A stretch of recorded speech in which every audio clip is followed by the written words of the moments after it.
In my hometown of Sault Ste. Marie, they have a hospital about the size of, I would say, probably Trinity Mother Frances and Tyler. Half the wards are closed because they have no nurses to staff them. And the wards that are open, they have 1 or 2 nurses for 32 beds, which means there's a lot of IVs running. And if you don't have somebody, competent person watching your IV, there's been a lot of intravenous accidents. And my mother had one when she was a patient there because there was no nurse to monitor her IV. The nurses are burned out, they're very depressed, they can't handle the workload, as are the doctors. The general practitioners in my hometown are being asked to manage cases that they're totally unfamiliar with and inexperienced in handling. So that was my first exposure, both as a resident and as a patient.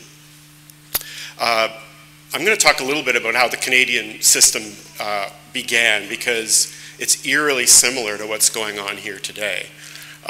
The reason why I say that is the government makes a lot of promises at the very beginning to get support. Once things are passed, you'll start seeing the cloak being lifted. And this is what happened in Canada. And you know, a lot of people say we're fear-mongering. And the reason why I can say what I say is because I've seen it happen already. We're not making this stuff up, and this is not, I mean, I wish it were different, believe me. But this is what happened in Canada. Back in the 1950s, Canada had the exact same system that the US had, all private insurance. A gentleman named Tommy Douglas, who's a very famous Canadian, was the Premier of Saskatchewan, which is a Canadian province in Canada, and he decided that it would be a good idea for patients to have all their hospital care covered. It was very politically popular, and eventually they were able to pass it, and the other provinces kind of went along and said, it's very politically popular, very expedient that we do this.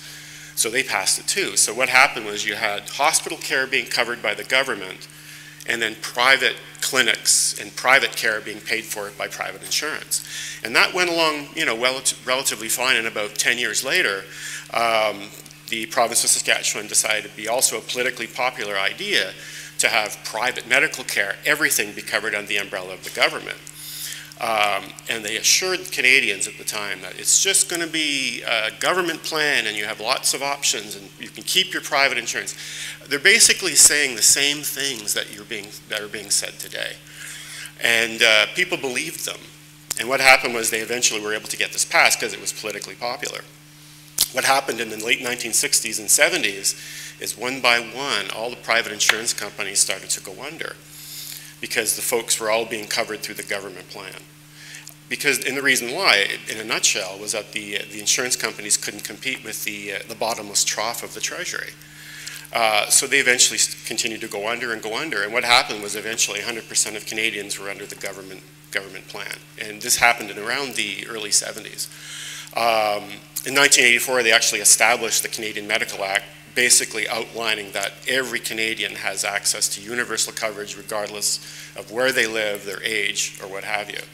If a province, which are the same thing as states, if they decide that they want to go around that system, they're punished by the federal government. The federal government withholds their transfer payments. So that's the reason why none of the provinces have gone around the act. And some have tried. Alberta and Quebec have actually tried to, but the federal government reels them in by denying their transfer payments. And so they have to go along with the system.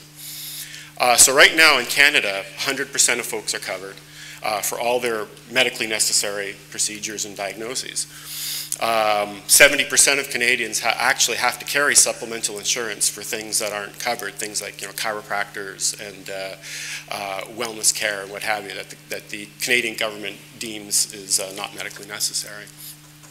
So there's really two things I really want to highlight here, because I'm going to try and tell you a little bit about how the Canadian system works, so we can kind of get an idea of what we have at least to look forward to if this were to pass. There's really two things. You're talking cost, and you're talking access to care. Those are really the two major factors that you need to be aware of. I'm going to address cost first up. In Canada, 42% of the provincial budgets are for health care, 42%. This started way back in the 70s. This started in the 10 to 15% range.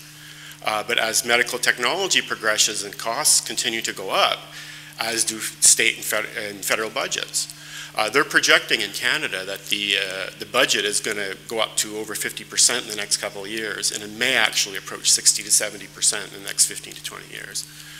How do we pay for that? In Canada, they're still struggling to pay for that, and I'm going to talk a little bit about taxation in Canada, because when I first came down here, I couldn't believe how well Texans had it for taxes. In Canada, the federal government takes right off the top 29%, everybody, 29%. At the provincial level, which is the same as our state governments, they start at 5%. The lowest earning people in the state will get a 5% income tax. If you make $50,000, that goes up to 10%. If you make $75,000, it goes up to approximately 15 to 20%. And if you get into the six-figure range, you're looking at an extra 20, 25% on top of that 29%. So right now, you're over 50% already. That doesn't include the goods and services tax that you pay at the cash register. In Canada, they pay 14% at the register every time they buy anything, 14%. They also have a VAT, which is a value-added tax. Very, very popular tax in Europe, and I've heard some Congress people talking about it. Wouldn't it be great that we put a VAT in? Well, what a VAT is, it's a hidden tax, and this is tax on goods and services that you purchase. It's hidden in the price. In Canada, they pay $5 a gallon for gas. That extra $2 that they're paying is all value-added tax. Most of it is value-added tax. So my folks go over to Michigan and get their gas for $2.50 a gallon, because on the Canadian, you see cars lined up at the bridge every Saturday and Sunday going over to get gas because it's half the price.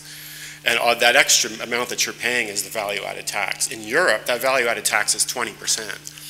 And the US Congress is talking about a 20% VAT here.